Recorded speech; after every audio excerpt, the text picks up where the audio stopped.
Fala torcedor e torcedora, tá todo mundo muito preocupado com o que acontece com o desempenho das suas equipes dentro de campo, seja no Campeonato Brasileiro ou nas competições eliminatórias, mas também tem muita gente preocupada com o que esses atletas estão fazendo fora do horário de trabalho.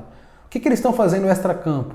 Tem muitos jogadores se aglomerando. Recentemente nós tivemos o Lucas Lima e o Patrick de Paula, ambos jogadores do Palmeiras, vistos ali pelos seus próprios torcedores participando de aglomerações, e o Palmeiras decidiu aplicar uma multa de 40% no salário desses atletas.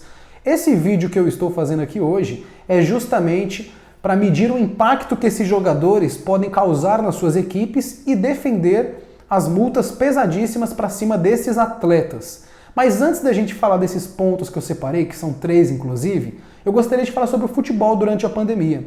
O futebol ele perdeu completamente a credibilidade no futebol brasileiro. Primeiro, porque nós tivemos governantes, emissoras, federações, todos eles querendo colocar o futebol acima de tudo e de todos, e desde o ano passado o calendário do futebol segue normalmente, como se não existisse pandemia. Por mais que tenha as medidas de segurança para evitar a proliferação do vírus, quantas vezes nós não vimos equipes entrando em campo e horas antes com um monte de jogadores diagnosticados com Covid-19? Pois bem, então eu vim aqui trazer o primeiro ponto da discussão do porquê que multas pesadíssimas têm que ser aplicadas a atletas que decidem se aglomerar no meio desse calendário maluco do futebol, justamente para proteger os clubes. O primeiro é a questão social. O ponto social é que a gente está num país que tem mais de 500 mil mortos pela Covid-19, que o protocolo de vacinação, perto da demanda que a população brasileira tem, ele não está comportando, ele não está atendendo. E a questão da imagem, muitos jogadores, os jogadores eles são seres que influenciam, eles são influenciadores, senão as marcas não iriam patrocinar os jogadores.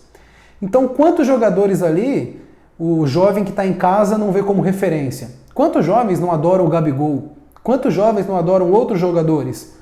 Então a partir do momento que esses jovens olham para esse tipo de jogador com comportamento antiquado, seja por estar participando de aglomeração ou coisas do tipo, automaticamente a imagem do clube vai junto.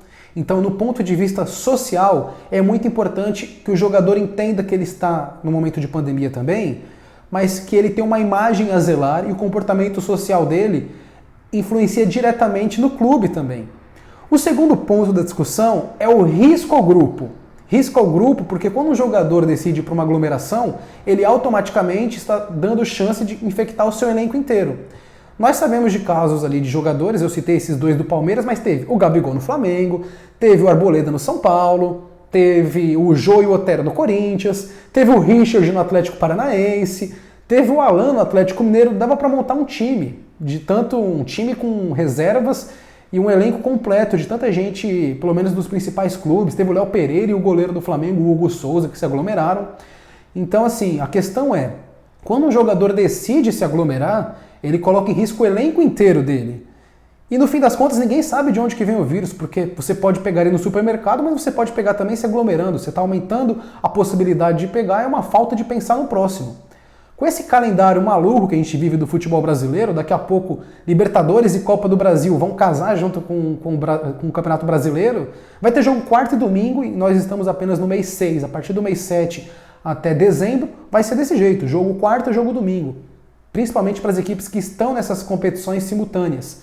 Então o risco que traz ao grupo, ano passado você viu uma estreia de Campeonato Brasileiro entre Goiás e São Paulo, o jogo não aconteceu, porque horas antes o Goiás inteiro estava com um time com Covid-19, não tinha condições de colocar ninguém em campo. Então essas coisas acontecem e é bom sempre evitar. Então toda vez que o jogador faz isso, ele causa um risco ao grupo e vai infectar quem não tem nada a ver com a história. Porque o jogador que está cumprindo direitinho o protocolo, ele vai para casa e vai infectar a família dele. Pode levar a óbito alguém, pode levar realmente a tentar a vida de alguém. Então o jogador ele precisa sim ter uma punição severa, justamente pelo risco que ele causa ao elenco dele. E o terceiro ponto, eu acho que um dos mais importantes, pensando como clube, é o risco à imagem da instituição e também a blindagem das expectativas que esse time tem para a temporada. Cada equipe tem uma expectativa. O Flamengo e o Palmeiras, por exemplo, têm expectativa de disputarem todos os títulos que eles estão. No caso, o Palmeiras tem a Libertadores e o Brasileiro, o Flamengo tem outras competições ainda para disputar. Assim como o Corinthians e o Santos têm as suas expectativas, que é mais para a questão de manutenção na Série A, de sobrevivência, uma campanha mais modesta, de meio de tabela, mas o que importa é que todas as equipes têm expectativas. E para atender essas expectativas é preciso que os seus atletas estejam saudáveis. O clube, como instituição, se posiciona muitas vezes em questões raciais, tem que se posicionar em questões raciais, em questões de igualdade de gênero e também nas questões sanitárias, as questões que envolvem a Organização Mundial da Saúde. Estamos em pandemia e o clube, ele é uma empresa, ele não pode ser omissa perante o cenário desse. Então, a partir do momento que tem um atleta, um bem seu, o clube é dono de um atleta. Esse atleta, o que ele faz fora de campo, valoriza ou desvaloriza ele. Se ele for pego numa aglomeração, esse atleta ele está manchando a imagem do clube junto, que precisa dar uma resposta. Não estou aqui trazendo que a multa no salário é a única possibilidade, mas as multas precisam ser severas com esses atletas, justamente porque os clubes têm responsabilidade social, todo mundo torce por um clube, ou quase todo mundo, mesmo quem não gosta de futebol, existe um clube que torce, e eu tenho certeza que o torcedor de cada equipe gostaria de se sentir identificado com o seu time. Gostou do vídeo? Segue no canal, aproveita e acompanhe meu trabalho nas redes no Instagram, no YouTube, no Twitter e muitas outras. Mais vídeos estão por aí.